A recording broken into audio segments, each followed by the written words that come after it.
You know what, man? I reckon this is going to be an absolute banger. Minimum half a K views. Oh my god, it's been 3 hours and it's consistently 1 out of 10.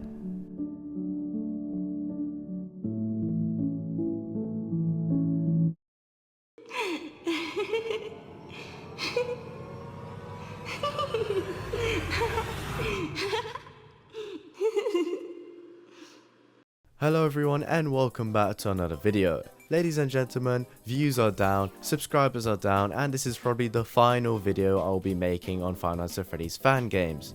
Today I'm going to be covering Five Nights in Anime. Now guys, this is just one of those Five Nights at Freddy's fan games that simply took it too far. I mean, there's a reason why you can't even get this anymore. It's been removed from Gamejolt, and if you have it now, it's like a, like a history piece in the museum. The plan is that this video will not get age restricted, but we'll see what happens. I should also point out that, as you can probably tell from the thumbnail introduction, this is a very spicy FNaF fan game, and it's only recommended for people over the age of 18.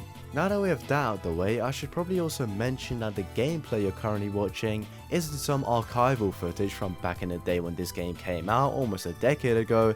It's actually from last week.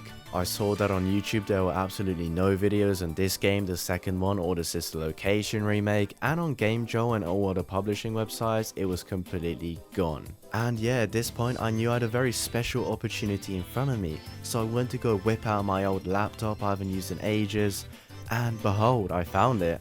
Don't ask why it was on there in the first place. Now come on, this game is just pretty disgusting. It's sort of like a whole joke to the Five Nights at Freddy's fan game community. It's just really weird, but I did enjoy it when it first came out. The gameplay mechanics can actually be very fun if you get used to them, and it's important to reflect on what happened before so we don't repeat these same mistakes.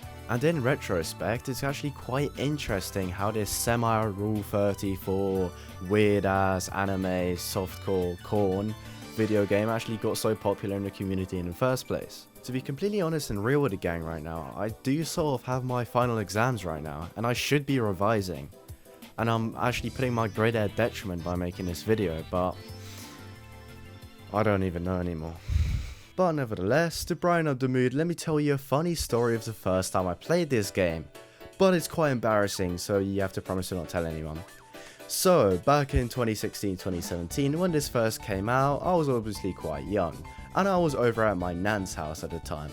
And obviously I just couldn't resist waiting to go home to play it, so I decided it'd be a fantastic idea if I downloaded it and played it on her PC. Now you might just be able to guess what happens next in the story. So the game finished downloading, I make sure I tested the speakers just so they can work and I can hear the game.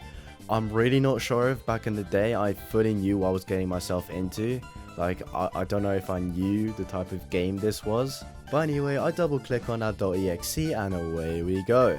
Game boots up just fine, speakers are working, you can hear the girls giggling, and guess who decides to come up right as the menu loads. Now obviously knocking or saying something before entering the room was just like a foreign concept to my nan because she just came straight in. And let me tell you guys, as soon as she came in and she saw the jugs on Chica, the anxiety and fear that ran through my body could not be described by words. It was terrifying. Even just thinking back to it gives me severe PTSD, but my 10 or 11-year-old self thought that the solution to this was to grab the monitor and just slam it down onto the desk. Obviously for a millisecond I thought that this PC setup was the same as a laptop and I can just put down the monitor nicely and gently. But obviously I was wrong because I had a bunch of cables attached to it and it was super heavy, so I just smacked down straight onto the desk. Oh yeah, and do you know what the best part is? The icing on the cake? This whole time the speakers were completely functioning, nice and clear and loud, and these girls were just giggling in the background the whole time as if they were taking the piss out of my situation.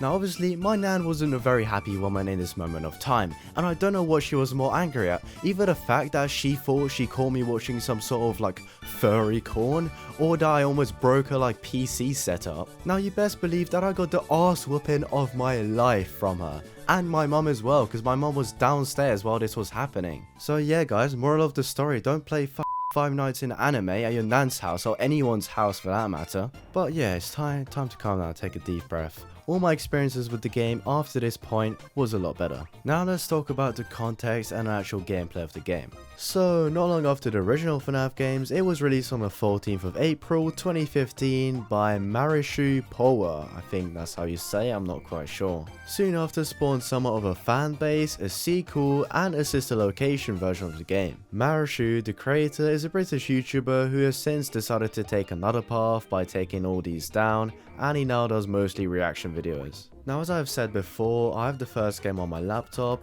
as well as the sister location one, but I'm not really going to talk about it or play it because I'm just not big of a fan. And unfortunately the second one I do not have, which is another classic. But anyway, let's delve straight into the gameplay. Now of course, being a parody of the original FNaF game, it has two doors, one on the left, one on the right, and light switches and door switches. And of course there's also power to keep track of, which drains surprisingly quickly, making the game quite challenging. But then again, perhaps having your power drained all the way to 0% might not be so much of a drawback when you see Frederica's jump scare. Talking about the jump scares, I'm not going to show them, you horny bastards, alright, that's just not going in this video. But what is going into the video is exactly how each character works. Now, unlike the original FNaF game, there are 7 animatronics: Frederica, Bonnie, Chica, Foxy, Mangle, Spring Bonnie, and Golden Frederica. Now, as you might expect it, Chica comes from the right door and Bonnie comes from the left. Foxy has her classic 3-round wind-up mechanic, and Frederica pretty much acts the same way as Freddy Fazbear in the original. Now, a new addition to the gang, Mangle. Oh, Mangle.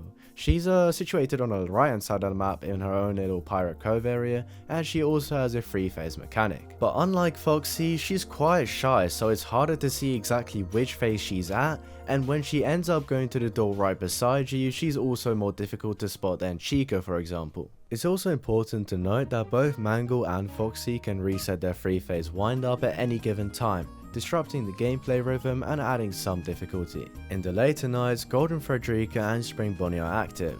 Golden Frederica will occasionally appear and you have to open your monitor to make her go away. Spring Bonnie will come from a vent above you. You will have to shut it if you see her on the camera. Now, people will laugh at me for this, people will mock me for this, I'll get tomatoes thrown at me, but just hear me out. The gameplay loop for this game is actually very addictive and fun. Now, we all know why it's addictive, don't we? But aside from that, the reason why it's fun is that all these different mechanics combine to make such an exhilarating gameplay loop. You know, for being this kind of weird, random ass parody game from back in 2015, the gameplay is actually really well put together. Now, this all takes place in Frederica's anime convention, which is the fictional setting of Five Nights in Anime and Five Nights in Anime 2. It's a public anime-based convention and entertainment establishment that houses all of the animatronics from previous pizzerias and attractions in anime and human style. As a little fun fact, in night 5 on your paycheck, it says that you're paid in Great British Sterling pounds, so it's definite that the convention is somewhere in the UK. Speaking of which, guys, I'm gonna have to wrap up the outro real quick here because I do have some place to be.